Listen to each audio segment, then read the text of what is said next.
In the small, isolated town of Ravenswood, an unsettling hush had settled over the community. The town was nestled deep in the woods, surrounded by dense forests that seemed to breathe and whisper in the night. People spoke in hushed tones of the legend that haunted their lives, the tale of the Night Stalker. Decades ago, a string of gruesome murders had terrorized Ravenswood. The victims were always found in the forest, their bodies mutilated beyond recognition. The Night Stalker was never caught, and the case had gone cold, slipping into local folklore. The older residents would tell stories of the killer to scare children, but as time passed, even they began to believe it was just a myth. However, as the years rolled on, the murders resumed, starting with a young woman named Sarah who had moved to Ravenswood from the city. Her mutilated body was found at the edge of the forest, sending shockwaves through the quiet town. The details were eerily similar to the murders of the past, and whispers of the Night Stalker grew louder. Detective Lucas Grayson, a newcomer to the town, was assigned the case. A man in his mid-30s with a rugged demeanor, Lucas was determined to solve the mystery that had eluded his predecessors. The more he delved into the case, the more he realized how deeply the fear of the Night Stalker was ingrained in the town's psyche. Lucas set up a command center in the old abandoned Ravenswood library. It was there that he first noticed something strange. In the library's basement, amidst piles of dust-covered books, he found an old journal.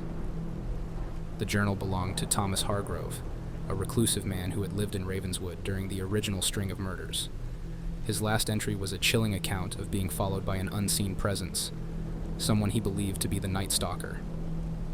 Driven by a growing obsession, Lucas combed through Hargrove's journal, finding cryptic references to rituals and symbols that seemed out of place in the modern world. The journal hinted at a cult that had worshipped something ancient and malevolent, deep in the heart of the forest. This cult believed that through human sacrifice, they could summon a being that would grant them immortality. One night, as Lucas pored over the journal, the power in the library went out. The building was plunged into darkness, and a cold wind seemed to seep through the walls. Lucas felt a presence, something watching him from the shadows. He heard faint footsteps, barely audible, but unmistakably real.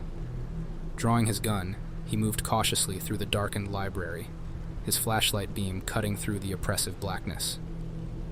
He reached the basement, where the air was thick with the smell of decay. There, in the dim light of his flashlight, Lucas saw a figure standing in the corner. It was a tall man, his face obscured by shadows, but his eyes glowed with an unnatural light.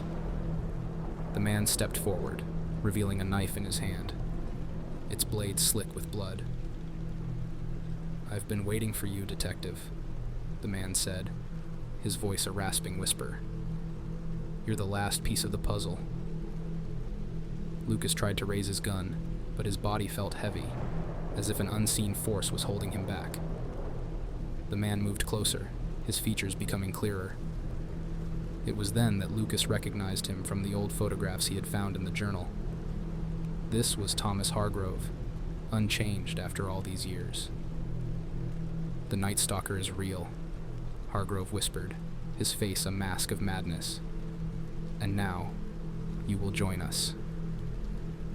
In a swift motion, Hargrove plunged the knife into Lucas's chest. As his vision dimmed, Lucas saw figures emerging from the shadows, their eyes glowing with the same unnatural light. The cult had survived, hidden in the depths of the forest, waiting for the right moment to return. As the life drained from Lucas's body, he understood the horrible truth.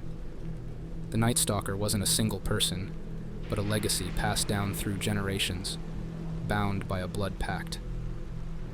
And now, he was part of that legacy, his soul trapped in the eternal darkness of Ravenswood, forever haunted by the whispers of the forest.